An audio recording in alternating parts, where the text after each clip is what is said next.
জীবনে এই 8টি বিষয় নিয়ে কখনোই আফসোস করবেন না। নাম্বার 1, যা আছে তাই নিয়ে সন্তুষ্ট থাকুন। অভাব নয়, কৃতজ্ঞতা আপনাকে শান্তি দেবে। নম্বর 2, যে মানুষ চলে গেছে তাকে যেতে দিন। সবাই থাকার জন্য আসে না, কেউ শেখাতে, কেউ বদলাতে, আর কেউ চলে যেতে। নম্বর 3, আপনার চেহারা নিয়ে লজ্জা নয়, গর্ব করুন। সৃষ্টিকর্তা আপনাকে যেমন বানিয়েছেন তেমনটাই ছিল তার সেরা সিদ্ধান্ত। নম্বর 4, নিজেকে ঘৃণা নয়, গ্রহণ করুন। নিজেকে ছোট মনে করা মানে নিজের ওপর অন্যায়ের দরজা খুলে দেওয়া। নম্বর 5, আপনার পরিবার যেমনই হোক কৃতজ্ঞ থাকুন, কারণ আপনি একা নন। যাদের পরিবার নেই তারাই এই আশীর্বাদ বোঝে। নম্বর 6, মন নরম হওয়াটা দুর্বলতা নয়, সংবেদনশীল মানুষেরাই পৃথিবীকে একটু সুন্দর করে তোলে।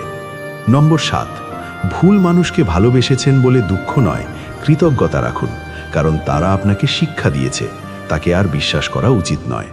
নম্বর 8, আপনার কাজ বা পেশাকে ছোট ভাববেন না, কারণ সততার সঙ্গে যা করেন সেটাই সম্মানের।